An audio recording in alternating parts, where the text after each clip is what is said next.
Next हम बात करने जा रहे हैं multiplication of two vectors, vectors की मल्टीप्लिकेशन के बारे।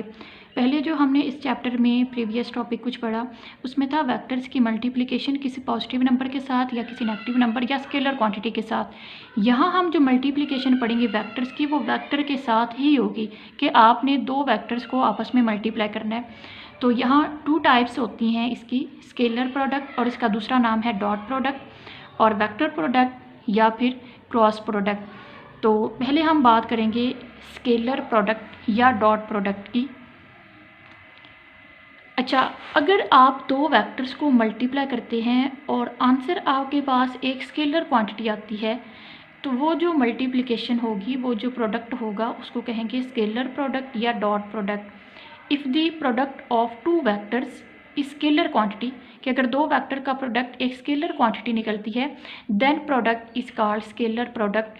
तो आपके पास जो टाइप बनेगी प्रोडक्ट की वो स्केलर प्रोडक्ट होगी, या आप इसको दूसरा नाम दे सकते हैं डॉट प्रोडक्ट का। स्केलर प्रोडक्ट को मैथमेटिकल फॉर्म में हम किस तरह रिप्रेजेंट करते हैं कि आपके पास दो वेक्टर हैं, ए वेक्टर बी वेक्टर, और उनका आपने डॉट प्रोडक्ट लेना है। मीन्स एक वेक्टर ए है dot product with vector B, तो ये आपके पास क्या बनेगा, A B cos of theta. ये स्केलर प्रोडक्ट की मैथमेटिकल फॉर्म है कि अगर आप दो वेक्टर्स को मल्टीप्लाई करें तो आंसर आपके पास एक स्केलर क्वांटिटी आए, तो ये किस में हम शो करेंगे, A B cos of theta. यहाँ ए जो है ये मैग्नीट्यूड है वेक्टर ए की, बी जो है ये मैग्नीट्यूड है वेक्टर बी की, थीटा जो है वो ए और बी के दरमियान एंगल है।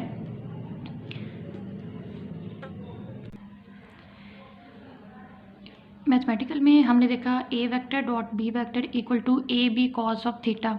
अब हम चेक करेंगे कि फिजिकल मीनिंग क्या होते हैं डॉट प्रोडक्ट के। फिजिकली हम इसको कह सकते हैं, इस इक्वेशन को अगर हमने एक्सप्लेन करना है तो डॉट प्रोडक्ट क्या होता है, डॉट प्रोडक्ट कोई से दो वेक्टर्स का डॉट प्रोडक्ट इक्वल होगा पहले वेक्टर की मैग्नीट्यूड और उसकी मल्टीप्लिकेशन या प्रोडक्ट दूसरे वेक्टर के कंपोनेंट के साथ जो पहले वेक्टर की डायरेक्शन में हो। मीन्स ये हमारे पास क्या होगा, पहले वेक्टर की मैग्नीट्यूड को हम मल्टीप्लाई करेंगे दूसरे वेक्टर के उस कंपोनेंट के साथ जो पहले वेक्टर की डायरेक्शन में जा रहा होगा। इसको समझने के लिए ये फिगर देखें, ये आपके पास है वेक्टर ए और ये वेक्टर बी है। वेक्टर ए और वेक्टर बी के दरमियान एंगल थीटा है। अब अगर मैं यहाँ से वेक्टर बी का प्रोजेक्शन ड्रॉ करूँ, मीन्स परपेंडिकुलर लाइन ड्रॉ करूँ ए पे, या मैं बी को उसके कंपोनेंट्स में रिजॉल्व कर दूँ, तो ये एक्स कंपोनेंट बनेगा और ये वेक्टर बी का वाई कंपोनेंट बनेगा। वेक्टर बी का एक्स कंपोनेंट हमारे पास आएगा बी कॉज ऑफ थीटा, क्योंकि ये एक्स डायरेक्शन में है। जैसे हमारे पास ये B cos of theta means cos ही क्यों आया है, हमें वेक्टर बी का वो कंपोनेंट चाहिए जो वेक्टर ए की डायरेक्शन में है।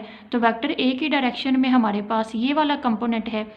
तो थीटा के सामने हमने पढ़ा था कौन सा होता है, परपेंडिकुलर, और ये 90 इसके सामने हाइपोटेन्यूज।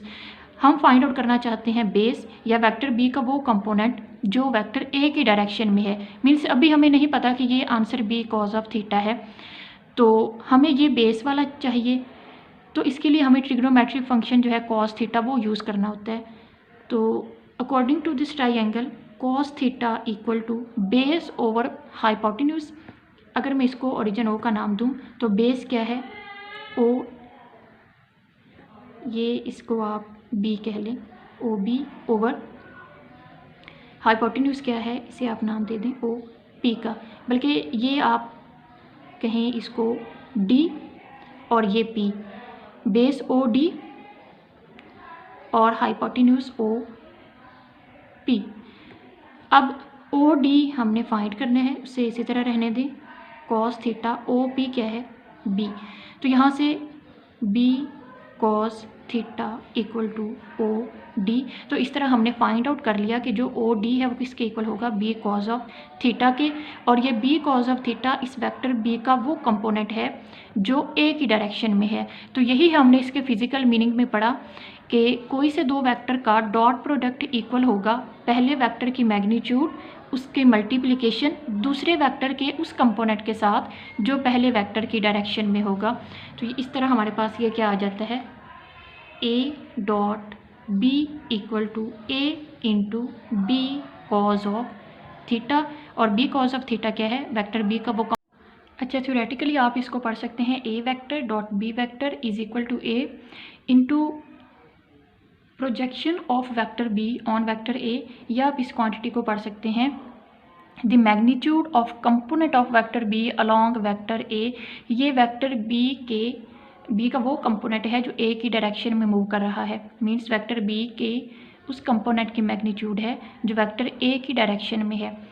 अब अगर आपके पास ये सीक्वेंस चेंज हो जाए, जैसे यहाँ a vector dot b vector है और आप फाइंड आउट करना चाहते हैं b vector dot a vector, तो आपको चेंज क्या करना होगा, पहले आपने वेक्टर b का प्रोजेक्शन लिया था a पे, अब अगर इनका सीक्वेंस चेंज हो जाए तो जैसे b vector dot a vector हो जाए, अब आप a वेक्टर का प्रोजेक्शन लेंगे वेक्टर b पर।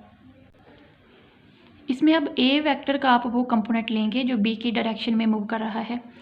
ये देखिए सेम केस है, लेकिन यहाँ मैंने वेक्टर b का प्रोजेक्शन लेने के बजाय वेक्टर a से एक नॉर्मल ड्रॉ किया है वेक्टर b पे। ये एंगल 90 बना रहा है, इसमें थीटा के सामने परपेंडिकुलर, ये हाइपोटेन्यूज 90 के सामने। तो ये हमारे पास जो साइड है ये बेस होगी, और असल में यही वो साइड है और वेक्टर a का ये वो कंपोनेंट है जो b की डायरेक्शन में मूव कर रहा है। तो इसके लिए हम लिख सकते हैं b vector dot a vector is equal to b into projection of vector a on vector b, या आप इसको कह सकते हैं b dot a is equal to b a cos of theta. a cos theta vector a का वो component है जो वेक्टर b की डायरेक्शन में मूव कर रहा है। अब हम इसकी कुछ एग्जांपल्स के बारे में देखेंगे कि जब दो वेक्टर आपस में डॉट प्रोडक्ट के थ्रू मल्टीप्लाई हो रहे हों तो किस तरह एक स्केलर क्वांटिटी जो है वो गेन होती है। सबसे पहले है वर्क। वर्क की डेफिनेशन आपने पढ़ी होगी कि अगर किसी बॉडी पे एक्सटर्नल कोई फोर्स एक्ट करे और वो बॉडी उस फोर्स की डायरेक्शन में कोई ना कोई डिस्टेंस कवर करे तो हम कहेंगे कि वर्क हुआ है। फॉर एग्जांपल आपके पास एक ब्लॉक पड़ा हुआ है, आप इस पे फोर्स अप्लाई करते हैं, ये आपने फोर्स अप्लाई की और ये बॉक्स जो है ये इस डायरेक्शन में मूव करने लग जाता है, ये इसकी डायरेक्शन है। अब आप इस फोर्स को क्या करेंगे, इसके कंपोनेंट्स में रिजॉल्व करेंगे, ये वर्टिकल कंपोनेंट और ये इसका डिस्प्लेसमेंट जो ये कवर कर रहा है। अब देखिए ये इस डायरेक्शन में मूव कर रहा है तो हम फोर्स F का वही कंपोनेंट लेंगे जो इसमें होगा, और फोर्स F का ये कंपोनेंट कौन सा बनेगा, F कॉस थीटा, और ये F साइन थीटा, ये F और D के दरमियान एंगल है। तो हमारे पास वर्क की मैथमेटिकल फॉर्म क्या बनेगी, W equal to F dot D, ये आपके पास क्या बनेगा, F D cos of theta, इसे आप लिख सकते हैं D into F cos theta, means displacement की मैग्नीट्यूड, और ये F कॉस थीटा फोर्स का वो कंपोनेंट है जो डिस्प्लेसमेंट की डायरेक्शन में मूव कर रहा है। तो वर्क जो है ये आपके पास डॉट प्रोडक्ट के थ्रू इसकी डेफिनेशन जो है आप कर सकते हैं। नेक्स्ट हमारे पास एग्जांपल है पावर। आपने प्रीवियस क्लासेस में पावर की डेफिनेशन पढ़ी होगी, W/T work done per unit time, के जितने भी टाइम में आप कोई भी वर्क डन करते हैं वो उसकी पावर होगी। तो अगर मैं इसको वेक्टर फॉर्म में लेके जाना चाहूँगी तो हम इस फार्मूला को ड्राइव कर सकते हैं। अभी पीछे हमने वर्क की डेफिनेशन पढ़ी तो वो पुट करें, F वेक्टर डॉट D/T, यहाँ से F डॉट D/T। तो आपको पता है डिस्प्लेसमेंट ओवर टाइम जो है हमारे पास वेलोसिटी होती है F डॉट V, तो पावर हमारे पास क्या आ जाएगी, फोर्स और वेलोसिटी के प्रोडक्ट को हम क्या कहते हैं, पावर। दो वेक्टर्स क्वांटिटी का आपस में आपने डॉट प्रोडक्ट लिया तो आंसर क्या आया, एक स्केलर क्वांटिटी, और वो स्केलर क्वांटिटी क्या है, पावर है। नेक्स्ट एग्जांपल है हमारे पास इलेक्ट्रिक फ्लक्स की। इलेक्ट्रिक फ्लक्स क्या होता है, E dot A means electric field का डॉट प्रोडक्ट लेते हैं हम एरिया के साथ। तो ये अगर आपके पास एक सरफेस है, किसी भी सरफेस का हमारे पास जो एरिया होता है वो उस पर नॉर्मल होता है। फॉर एग्जांपल अगर आपके पास कोई सरफेस है, आप उसके एरिया की डायरेक्शन फाइंड आउट करना चाहते हैं, तो एरिया की डायरेक्शन क्या होती है, उस सरफेस पे नॉर्मल आप ड्रॉ करते हैं।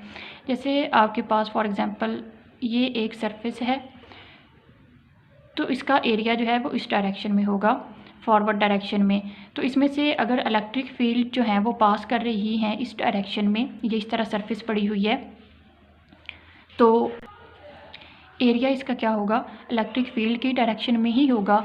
तो इलेक्ट्रिक फील्ड और वेक्टर एरिया ए का जो डॉट प्रोडक्ट है वो आपके पास इलेक्ट्रिक फ्लक्स आएगा। इलेक्ट्रिक फ्लक्स बेसिकली हमारे पास क्या होता है, एक सरफेस एरिया में से जितनी number of lines electric field की पास कर रही हों वो इलेक्ट्रिक फ्लक्स होता है। लास्ट वन एग्जांपल है हमारे पास magnetic flux, that phi B is equal to B dot A. यहाँ फाई बी मैग्नेटिक फ्लक्स है, बी जो है मैग्नेटिक फील्ड है, और ए क्या है, एरिया है जिसमें से मैग्नेटिक फील्ड लाइंस पास कर रही हैं। तो इन दो वेक्टर्स का डॉट प्रोडक्ट जो है हमारे पास एक स्केलर क्वांटिटी देगा फाई बी, क्योंकि फाई बी जो है ये सिंपली नंबर्स ऑफ लाइंस हैं, तो उनमें आप जो डायरेक्शन लेते हैं वो मैग्नेटिक फील्ड की लाइंस की डायरेक्शन होगी, उनकी तादाद जो है वो असल में आपके पास फाई बी है, और तादाद जो है वो एक स्केलर क्वांटिटी होगी। तो ये आपके पास लास्ट एग्जांपल है। ओवरऑल हमने इस पूरे टॉपिक में क्या पढ़ा, सबसे पहले हमने स्केलर प्रोडक्ट की डेफिनेशन पढ़ी कि अगर दो वेक्टर्स को आप मल्टीप्लाई करें और आंसर एक स्केलर क्वांटिटी है तो वो प्रोडक्ट जो होगा वो आपके पास स्केलर या डॉट प्रोडक्ट होगा। फिर आपने मैथमेटिकल फॉर्म पढ़ी, that A dot B is equal to A B cos of theta. उसके बाद आपने फिजिकल मीनिंग पढ़ा, और फिजिकल मीनिंग में आपने क्या कॉन्सेप्ट पढ़ा कि असल में डॉट प्रोडक्ट होता है एक वेक्टर, पहला वेक्टर जो होता है उसकी मैग्नीट्यूड को हम मल्टीप्लाई करते हैं दूसरे वेक्टर के उस कंपोनेंट के साथ जो पहले वेक्टर की डायरेक्शन में मूव कर रहा हो। जैसे यहाँ B cos theta vector A की डायरेक्शन में मूव कर रहा है, means X component, vector B का जो एक्स कंपोनेंट है वो वेक्टर ए की डायरेक्शन में मूव कर रहा है। फिर हमने इनका सीक्वेंस चेंज करके देखा कि ए डॉट बी की जगह हम बी डॉट ए ले लें, तो अब हम वेक्टर ए का प्रोजेक्शन ड्रॉ करेंगे वेक्टर बी पे, और वेक्टर ए का एक्स कंपोनेंट जो वेक्टर बी के अलॉन्ग मूव कर रहा है उसको मल्टीप्लाई कर देंगे पहले वेक्टर मीन्स वेक्टर बी की मैग्नीट्यूड के साथ। फिर हमने इसकी कुछ एग्जांपल्स डिस्कस की। पहली एग्जांपल हमने वर्क की ली। वर्क हमारे पास होता है F dot D means force dot displacement, कि अगर आप एक बॉडी पे फोर्स अप्लाई करते हैं और वो बॉडी डिस्प्लेसमेंट कवर करती है उस फोर्स की डायरेक्शन में, तो आपके पास दोनों का जो डॉट प्रोडक्ट होगा वो वर्क के इक्वल होगा। इसमें देखें फोर्स एफ का जो एक्स कंपोनेंट है वो डिस्प्लेसमेंट की डायरेक्शन में मूव कर रहा है, तो एक्स कंपोनेंट कौन सा है, एफ कॉज ऑफ थीटा। तो एफ कॉज ऑफ थीटा को डिस्प्लेसमेंट जो कि अब डिस्टेंस है मैग्नीट्यूड की फॉर्म में उसके साथ मल्टीप्लाई करेंगे तो आपके पास वर्क डन होगा। नेक्स्ट आपने पावर की एग्जांपल देखी। पावर आपके पास होता है फोर्स और वेलोसिटी का डॉट प्रोडक्ट, तो इनको जब आप मल्टीप्लाई करेंगे then answer will be a scalar quantity and that scalar quantity is power. Next आपने इलेक्ट्रिक फ्लक्स पढ़ा। इलेक्ट्रिक फ्लक्स क्या होता है, इलेक्ट्रिक फील्ड लाइंस की तादाद जो किसी भी सरफेस एरिया में से पास कर रही हों, और तादाद आपके पास एक स्केलर क्वांटिटी है। सिमिलरली मैग्नेटिक फ्लक्स आपके पास मैग्नेटिक फील्ड लाइंस की तादाद जो एक सरफेस एरिया में से पास कर रही होंगी वो आपके पास क्या होगा, एक scalar quantity means magnetic flux की फॉर्म में आएगा। तो इसके साथ ही हमारा आज का टॉपिक जो है ये ख़त्म हुआ। अच्छा, थ्योरेटिकली आप इसको पढ़ सकते हैं A vector dot B vector is equal to A into projection of vector B on vector A, या आप इस क्वांटिटी को पढ़ सकते हैं the magnitude of component of vector B along vector A. ये वेक्टर बी का वो कंपोनेंट है जो ए की डायरेक्शन में मूव कर रहा है, मींस वेक्टर बी के उस कंपोनेंट की मैग्नीट्यूड है जो वेक्टर ए की डायरेक्शन में है। अब अगर आपके पास ये सीक्वेंस चेंज हो जाए, जैसे यहाँ A vector dot B vector है और आप फाइंड आउट करना चाहते हैं B vector dot A vector, तो आपको चेंज क्या करना होगा, पहले आपने वेक्टर बी का प्रोजेक्शन लिया था ए पे, अब अगर इनका सीक्वेंस चेंज हो जाए तो जैसे A B vector dot A vector हो जाए, अब आप ए वेक्टर का प्रोजेक्शन लेंगे वेक्टर बी पर। इसमें अब ए वेक्टर का आप वो कंपोनेंट लेंगे जो बी की डायरेक्शन में मूव कर रहा है। ये देखिए सेम केस है, लेकिन यहाँ मैंने वेक्टर बी का प्रोजेक्शन लेने के बजाय वेक्टर ए से एक नॉर्मल ड्रॉ किया है वेक्टर बी पे। ये एंगल 90 बना रहा है, इसमें थीटा के सामने परपेंडिकुलर, ये हाइपोटेन्यूज 90 के सामने, तो ये हमारे पास जो साइड है ये बेस होगी और असल में यही वो साइड है और वेक्टर ए का ये वो कंपोनेंट है जो बी की डायरेक्शन में मूव कर रहा है। तो इसके लिए हम लिख सकते हैं B vector dot A vector is equal to B into projection of vector A on vector B, या आप इसको कह सकते हैं B dot A is equal to B A cos of theta. A cos theta vector A का वो component है जो वेक्टर बी की डायरेक्शन में मूव कर रहा है। अब हम इसकी कुछ एग्जांपल्स के बारे में देखेंगे कि जब दो वेक्टर आपस में डॉट प्रोडक्ट के थ्रू मल्टीप्लाई हो रहे हों तो किस तरह एक स्केलर क्वांटिटी जो है वो गेन होती है। सबसे पहले है वर्क। वर्क की डेफिनेशन आपने पढ़ी होगी कि अगर किसी बॉडी पे एक्सटर्नल कोई फोर्स एक्ट करे और वो बॉडी उस फोर्स की डायरेक्शन में कोई ना कोई डिस्टेंस कवर करे तो हम कहेंगे कि वर्क हुआ है। फॉर एग्जांपल आपके पास एक ब्लॉक पड़ा हुआ है, आप इस पर फोर्स अप्लाई करते हैं, ये आपने फोर्स अप्लाई की और ये बॉक्स जो है ये इस डायरेक्शन में मूव करने लग जाता है, ये इसकी डायरेक्शन है। अब आप इस फोर्स को क्या करेंगे, इसके कंपोनेंट्स में रिजॉल्व करेंगे, ये वर्टिकल कंपोनेंट और ये इसका डिस्प्लेसमेंट जो ये कवर कर रहा है। अब देखें ये इस डायरेक्शन में मूव कर रहा है तो हम फोर्स एफ का वही कंपोनेंट लेंगे जो इसमें होगा और फोर्स एफ का ये कंपोनेंट कौन सा बनेगा, एफ कॉस थीटा और ये एफ साइन थीटा, ये एफ और डी के दरमियान एंगल है। तो हमारे पास वर्क की मैथमेटिकल फॉर्म क्या बनेगी, W equal to F dot D, ये आपके पास क्या बनेगा F D cos of theta, इसे आप लिख सकते हैं D into F cos theta, means displacement की मैग्नीट्यूड और ये एफ कॉस थीटा फोर्स का वो कंपोनेंट है जो डिस्प्लेसमेंट की डायरेक्शन में मूव कर रहा है। तो वर्क जो है ये आपके पास डॉट प्रोडक्ट के थ्रू इसकी डेफिनेशन जो है आप कर सकते हैं। नेक्स्ट हमारे पास एग्जांपल है पावर। आपने प्रीवियस क्लासेस में पावर की डेफिनेशन पढ़ी होगी, W/T work done per unit time, कि जितने भी टाइम में आप कोई भी वर्क डन करते हैं वो उसकी पावर होगी।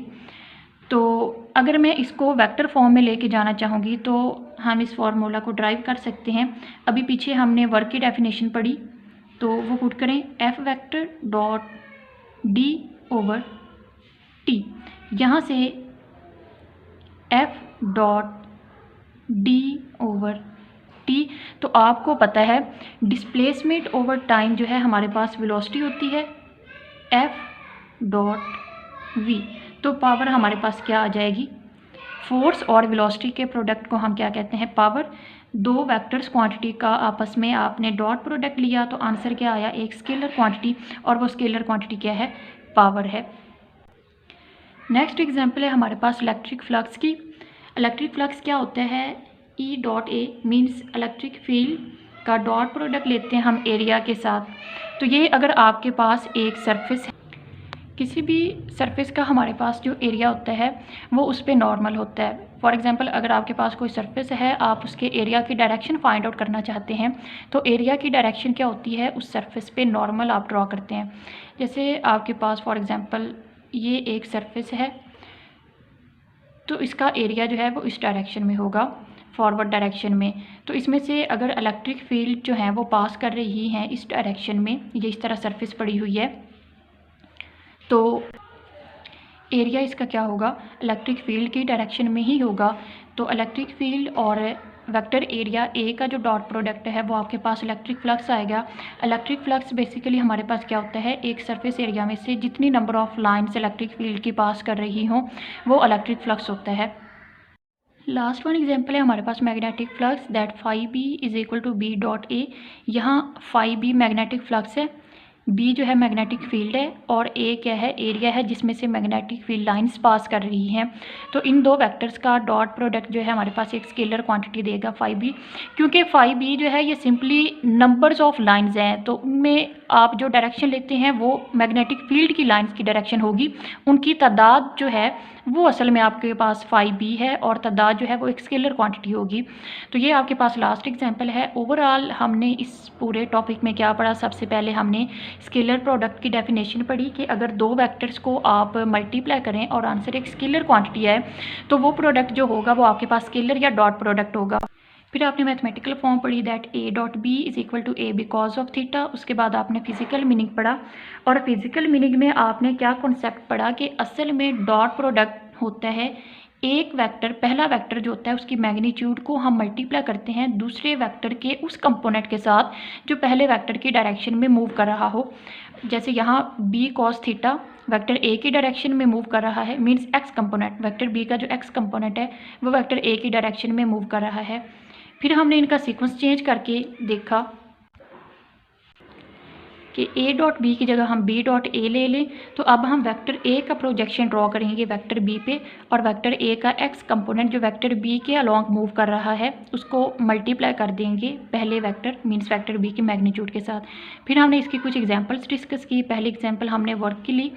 वर्क हमारे पास होता है F dot D means force dot displacement, कि अगर आप एक बॉडी पे फोर्स अप्लाई करते हैं और वो बॉडी डिस्प्लेसमेंट कवर करती है उस फोर्स की डायरेक्शन में, तो आपके पास दोनों का जो डॉट प्रोडक्ट होगा वो वर्क के इक्वल होगा। इसमें देखें फोर्स एफ का जो एक्स कंपोनेंट है वो डिस्प्लेसमेंट की डायरेक्शन में मूव कर रहा है, तो एक्स कंपोनेंट कौन सा है, एफ कॉज ऑफ थीटा। तो एफ कॉज ऑफ थीटा को डिस्प्लेसमेंट जो कि अब डिस्टेंस है मैग्नीट्यूड की फॉर्म में उसके साथ मल्टीप्लाई करेंगे तो आपके पास वर्क डन होगा। नेक्स्ट आपने पावर की एग्जांपल देखी। पावर आपके पास होता है फोर्स और वेलोसिटी का डॉट प्रोडक्ट, तो इनको जब आप मल्टीप्लाई करेंगे then answer will be a scalar quantity and that scalar quantity is power. Next आपने इलेक्ट्रिक फ्लक्स पढ़ा। इलेक्ट्रिक फ्लक्स क्या होता है, इलेक्ट्रिक फील्ड लाइंस की तादाद जो किसी भी सरफेस एरिया में से पास कर रही हों और तादाद आपके पास एक स्केलर क्वांटिटी है।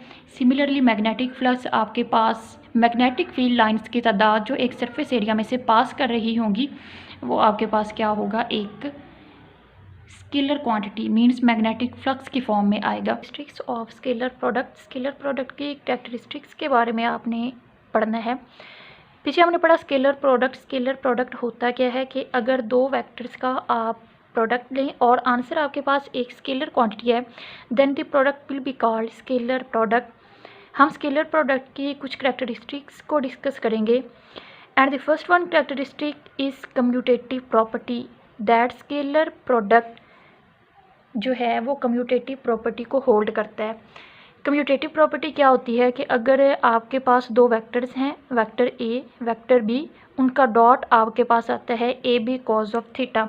जैसे कि आपने इक्वेशन फाइंड आउट की थी, dot product of two vector equal to A B cos of theta. इसे हमने नाम दे दिया इक्वेशन 1 का। अब कम्यूटेटिव प्रॉपर्टी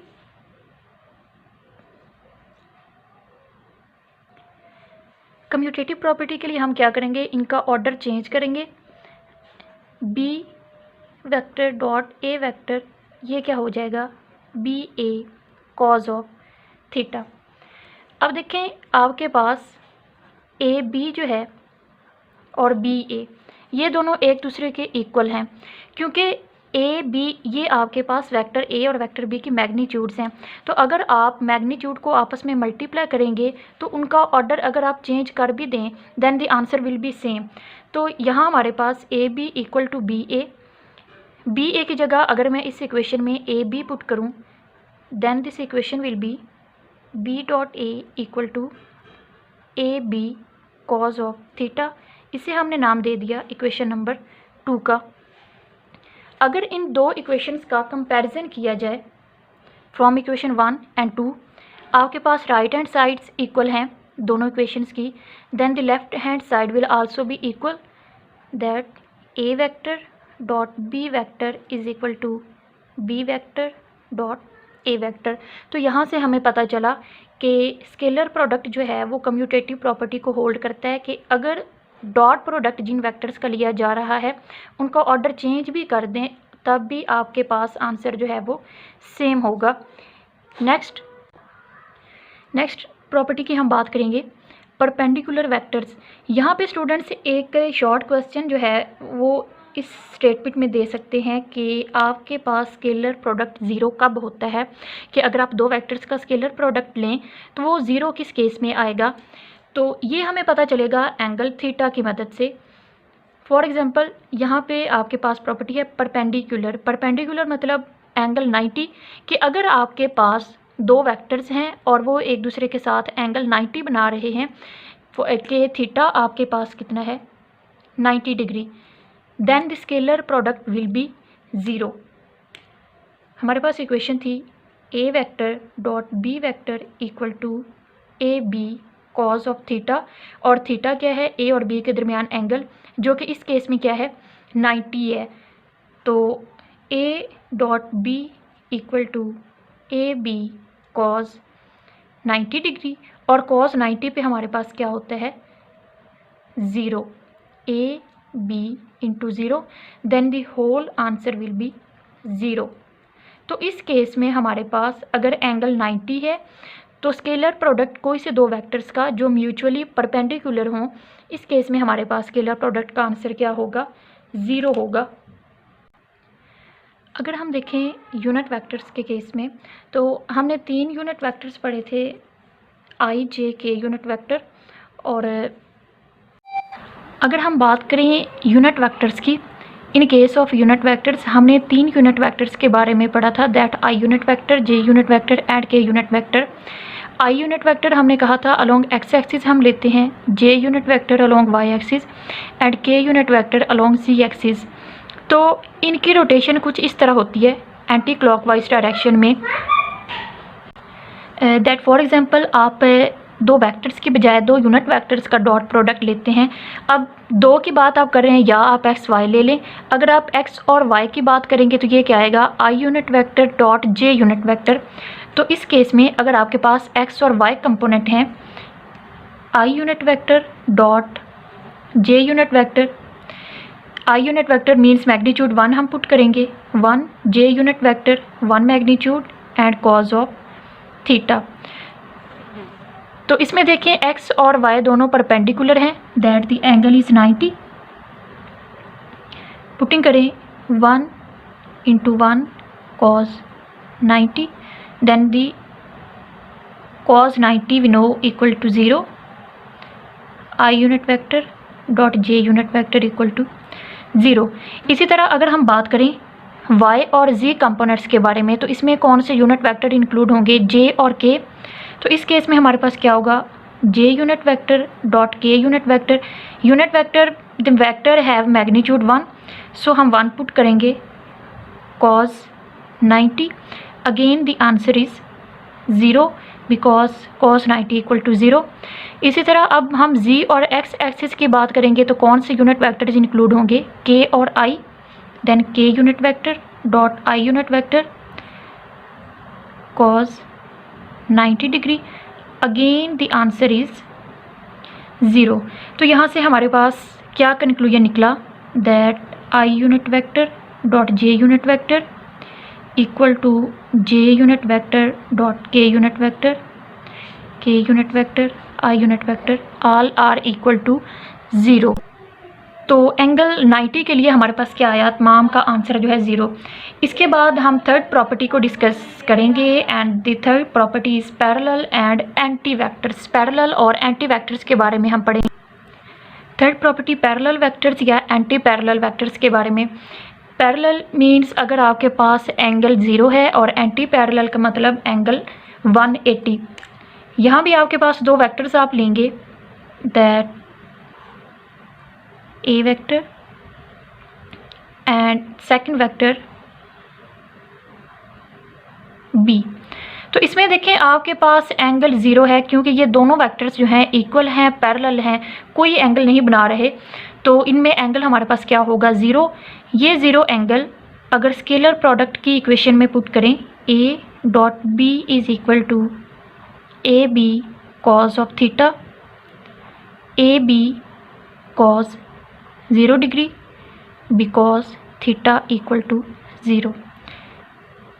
तो आपके पास क्या आंसर आएगा, A B into 1 A dot B is equal to magnitude of A B. क्योंकि कॉज आपको पता है कॉज 0 किसके इक्वल होता है 1 के, तो इस चीज़ को आप एक और नाम भी दे सकते हैं, वो क्या, positive maximum value of scalar product. कि अगर आपके पास ये पॉजिटिव आंसर आया है और फुली मैग्नीट्यूड में आ रहा है तो इसको आप कह सकते हैं positive maximum value of scalar product, positive maximum value. कि अगर आपके पास क्वेश्चन आ जाता है स्केलर प्रोडक्ट पॉजिटिव कब होगा या मैक्सिमम वैल्यू कब देगा, तो इसके लिए आपको कौन सा केस करना होगा, जब दो वेक्टर्स एक दूसरे के पैरेलल होंगे। नेक्स्ट हम एंटी पैरेलल की बात करेंगे। एंटी पैरेलल में क्या होता है, दो वेक्टर्स मैग्नीट्यूड सेम हो लेकिन डायरेक्शन ऑपोजिट हो। आपके पास ये वेक्टर ए है और वेक्टर बी जो है वो आपने इसकी अपोजिट डायरेक्शन में लेना है। ये इसको हम इस तरह भी ड्रॉ कर सकते हैं दैट ए वेक्टर और ये B vector, and we know that for straight line angle is 180 degree. अब यही आप अगर इसमें इक्वेशन में पुट करेंगे तो क्या आपके पास आंसर आएगा, A vector dot B vector equal to A B cos of theta. यहाँ आपको पता है थीटा कितना है 180 डिग्री। थीटा की ये वैल्यू हम इस इक्वेशन में पुट करेंगे that A vector dot B vector equal to A B cos 180 degree, and we know that cos 180 equal to -1। तो आपके पास ये प्रोडक्ट इस केस में क्या आएगा, -ab। मैक्सिमम वैल्यू अब भी है लेकिन माइनस के साथ। तो एंटी पैरेलल के लिए आप इसको क्या कह सकते हैं, that negative maximum value, negative maximum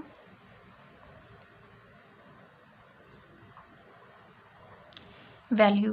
तो इस तरह पैरेलल और एंटी पैरेलल के लिए आप स्केलर प्रोडक्ट की पॉजिटिव मैक्सिमम वैल्यू और नेगेटिव मैक्सिमम वैल्यू जो है वो फाइंड आउट कर सकते हैं। तो ये हमारे पास तीन प्रॉपर्टीज़। नेक्स्ट जो प्रॉपर्टी हमारे पास है वो है self scalar product. Self scalar product, self means आपके पास जो वेक्टर है उसी के साथ, मीन्स एक वेक्टर का उसके अपने साथ ही आपने प्रोडक्ट लेना है। फॉर एग्जांपल अगर आपके पास एक वेक्टर ए है तो आपने इसका डॉट प्रोडक्ट भी उसी वेक्टर के साथ लेना है। अकॉर्डिंग टू इक्वेशन ये क्या बनेगा, ए कॉज ऑफ थीटा। अब देखें वेक्टर ए दोनों सेम है, मीन्स आप इनको इक्वल भी कह सकते हैं। तो अगर दो वेक्टर्स इक्वल हों तो आपके पास एंगल जो है वो 0 होगा। एंगल 0 पुट करने पे ए कॉज 0, कॉज 0 1 होता है आपके पास, तो ये ए स्केयर आ जाएगा। मीन्स एक वेक्टर का जब आप सेल्फ स्केलर प्रोडक्ट लेते हैं then the answer is square of its magnitude. कि आपके पास जो आंसर होगा वो उस मैग्नीट्यूड, जो वेक्टर है उसकी मैग्नीट्यूड के स्केयर के इक्वल होगा। अगर आप कोई बी वेक्टर ले लेते हैं, बी वेक्टर और इसका इसी के साथ डॉट प्रोडक्ट लेंगे तो ये आ जाएगा बी कॉज ऑफ थीटा। ये बी स्केयर हो जाएगा, थीटा कॉज जो है 0 पे, answer is square of magnitude. तो सेम केस, कोई भी आपके पास वेक्टर है, आप उस वेक्टर का उसी वेक्टर के साथ डॉट प्रोडक्ट ले रहे हैं तो आंसर क्या आएगा, उसी वेक्टर की मैग्नीट्यूड का स्केयर। बिकॉज वेक्टर ए जो है ये हमारे पास होता है ए वेक्टर डॉट ए वेक्टर। कि अगर आपके पास कोई वेक्टर है तो उसके मैग्नीट्यूड को आप या तो ये लिखते हैं और ये किसके इक्वल होगा, उस वेक्टर को डॉट प्रोडक्ट लें और अगर आप स्क्वायर रूट ले लेंगे तो ये आ जाएगा ए स्क्वायर, ये कैंसिल हो जाएगा तो ये आपके पास मैग्नीट्यूड ही आ जाएगी उसी वेक्टर की। यहाँ आप अगेन यूनिट वेक्टर्स की बात करेंगे, आई जे और के यूनिट वेक्टर्स का। जब आप उन्हीं के साथ डॉट प्रोडक्ट लेंगे अब यहाँ पे आंसर जो होगा वो 1 होगा, क्योंकि यहाँ इस केस में थीटा 0 है और cos 0 पे मैक्सिमम वैल्यू देता है। आई यूनिट वेक्टर का डॉट लें आई के साथ, तो ये क्या आ जाएगा, अगर आप मैग्नीट्यूड 1 पुट करें, 1 cos theta, theta equal to 0 degree, 1 cos 0, तो आंसर क्या होगा 1। कि अगर आप यूनिट वेक्टर का उसी के साथ डॉट प्रोडक्ट लेंगे तो आपके पास मैक्सिमम वैल्यू आएगी। Similar case for J and K unit vector, J unit vector dot J unit vector equal to 1, K unit vector dot K unit vector equal to 1। तो यहाँ से हम कंक्लूजन निकाल सकते हैं, J K unit vector dot K unit vector equal to 1। Last time आपने perpendicular में क्या किया, I dot J unit vector, J dot K unit vector, K dot I unit vector, तो आंसर 0 था। लेकिन अगर आप आई डॉट आई, जे डॉट जे, के डॉट के यूनिट वेक्टर लेंगे तो आपके पास आंसर जो है वो 1 होगा। That the maximum value of dot product of any unit vectors. Last property है स्केलर प्रोडक्ट की हमारे पास, scalar product in terms of rectangular components. Rectangular components के फॉर्म में आपने स्केलर प्रोडक्ट लेना है। इसमें आपने करना क्या है, बेसिकली आपने दो वेक्टर्स लेने हैं, ए वेक्टर बी वेक्टर, और आपने उनको उनके मैक्सिमम कंपोनेंट्स में रिजॉल्व करना है। और मैक्सिमम हमने 3 कंपोनेंट्स पढ़े, that X Y and Z components. Vector A के एक्स वाई जी कंपोनेंट्स लेंगे और वेक्टर बी के एक्स वाई जी कंपोनेंट्स लेंगे, और फिर उन दोनों वेक्टर्स का आपस में डॉट प्रोडक्ट लेंगे। ये हमारे पास दो वेक्टर्स हैं, A vector B vector, A X I unit vector plus A Y J unit vector plus A Z K unit vector. Similar B X I unit vector plus B Y J unit vector plus B Z K unit vector. इन दोनों vectors को हम आपस में dot product लेंगे इनका। एक ये हमारे पास वेक्टर हैं A vector B vector. A vector को मैंने उसके कंपोनेंट्स में रिजॉल्व कर लिया और बी वेक्टर को उसके कंपोनेंट्स में रिजॉल्व कर लिया। एक्स वाई एंड जी जो हैं कंपोनेंट्स हैं वेक्टर ए और वेक्टर बी के। एक चीज़ जो यहाँ नोट करने वाली है वो ये कि जब आप डॉट प्रोडक्ट लेंगे दो वेक्टर्स का, तो डॉट जो है वो वेक्टर्स का लेना है, A X A Y A Z, B X B Y B Z. ये आपके पास वेक्टर्स ए और बी की मैग्नीट्यूड्स हैं, ये वेक्टर्स नहीं हैं। तो जब आपने डॉट लेना है वो या आप वेक्टर्स के दरमियान लेते हैं या यूनिट वेक्टर्स के दरमियान लेंगे, मैग्नीट्यूड्स के दरमियान आपने डॉट प्रोडक्ट नहीं लेना। अब 1 बाय 1 इन तमाम को अगर मल्टीप्लाई करें, पहले ए एक्स मल्टीप्लाई होगा बी एक्स के साथ। अब ये दोनों मैग्नीट्यूड्स हैं तो ये सिंपली ए एक्स बी एक्स और डॉट किन के दरमियान आएगा, आई और आई यूनिट वेक्टर्स के दरमियान, आई unit vector dot I unit vector plus अब ए एक्स को बी वाई के साथ, ए एक्स बी वाई दोनों मैग्नीट्यूड्स हैं तो डॉट किन के दरमियान आएगा, आई और जे के दरमियान, आई unit vector dot J unit vector plus अब ए एक्स को बी जी के साथ करेंगे, ए एक्स बी सी और डॉट किसके दरमियान आएगा, आई और के के दरमियान, आई unit vector dot K unit vector. अब हम ए वाई को लेंगे इन तमाम के साथ मल्टीप्लाई और फिर ए जी को लेंगे और सबके साथ मल्टीप्लाई करेंगे। नेक्स्ट देखें, हमने ए वाई को मल्टीप्लाई किया इन तमाम कंपोनेंट्स के साथ, A Y B X J dot I unit vector के दरमियान डॉट होगा plus A Y B Y magnitudes हैं तो डॉट किन के दरमियान आएगा, J dot J unit vector plus A Y को बी जी के साथ मल्टीप्लाई करेंगे और डॉट किन के दरमियान आएगा, J dot K unit vector. इसी तरह अब हम ए जी को सेपरेटली इन तमाम के साथ मल्टीप्लाई करेंगे। नेक्स्ट हमने मल्टीप्लाई किया ए जी को, ए जी बी एक्स के dot I unit vector plus A Z B Y के dot J unit vector plus A Z B Z के डॉट के यूनिट वेक्टर। अब हम multiplication या dot product जो है वो देखेंगे यूनिट वेक्टर्स का। पीछे आपने दो कॉन्सेप्ट्स पढ़े कि अगर आई जे के साथ, जे के साथ और के आई के साथ मींस एंटी क्लॉकवाइज डायरेक्शन में चलते हुए अगर आप दो यूनिट वेक्टर्स को का डॉट लेंगे तो आंसर 0 होगा। लेकिन अगर आप एक यूनिट वेक्टर का उसी यूनिट वेक्टर के साथ डॉट लेंगे तो आंसर आपके पास 1 होगा। तो अब इसमें देखें A X B X I dot I unit vector, I dot I unit vector आपके पास क्या होता है 1, तो ए एक्स बी एक्स 1 के साथ मल्टीप्लाई होके क्या हो जाएंगे ए एक्स बी एक्स। ये तमाम जो हैं डॉट प्रोडक्ट यूनिट वेक्टर्स की आई डॉट आई 1, जे डॉट जे 1, के डॉट के 1, आई डॉट जे भी 0। अगर आप इनको रिवर्स कर दें, ऑर्डर चेंज कर दें, तब भी आंसर आपके पास 0 ही होगा। आई dot J 0, J dot I भी 0, J dot K equal to 0, K dot J equal to 0, K dot I equal to 0, I dot K equal to 0। तो ये तमाम वैल्यूज़ जो हैं ये हम पुट करते जाएंगे। तो यहाँ देखें इसमें हमारे पास सिर्फ वही वैल्यूज़ गेन होंगी जिनमें एक ही जैसे जो यूनिट वेक्टर्स हैं आपस में उनका हम डॉट ले रहे हैं। जैसे अगर इस इक्वेशन की बात करें, इस स्टेटमेंट की बात करें, तो इसमें हमारे पास ए एक्स बी एक्स ही आएगा, आई डॉट आई क्योंकि 1 होता है। इसके बात करें आई डॉट जे 0 हो जाएगा, तो ये फुली ये क्वांटिटी जो है 0 हो जाएगी। इसके बाद यहाँ आ जाएं आई डॉट के, ये 2 अलग यूनिट वेक्टर्स हैं, इनका आंसर भी हमारे पास 0। तो इस लाइन में हमारे पास जो सिर्फ एक आंसर आएगा वो ए एक्स बी एक्स होगा। नेक्स्ट इस लाइन में आ जाएं ए वाई बी एक्स, लेकिन जे डॉट आई ये भी आपके पास फुली क्वांटिटी 0, ए वाई बी वाई, यहाँ जे डॉट जे यूनिट वेक्टर आपको पता है 1 होगा, तो ये क्वांटिटी होल्ड करेगी ए वाई बी वाई। प्लस यहाँ देखें तो ये भी आपके पास 0 होगा, जे डॉट के 0 है। थर्ड लाइन पे आ जाएं ए जी बी एक्स, के डॉट आई यूनिट वेक्टर आपने पढ़ा 0, ए जी बी वाई के डॉट जे यूनिट वेक्टर भी 0।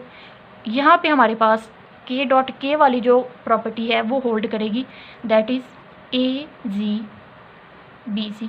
ये हमारे पास A vector dot B vector, जब हमने 2 वेक्टर का डॉट प्रोडक्ट लिया या स्केलर प्रोडक्ट लिया उनके कंपोनेंट्स की फॉर्म में, तो हमारे पास ये आंसर आया।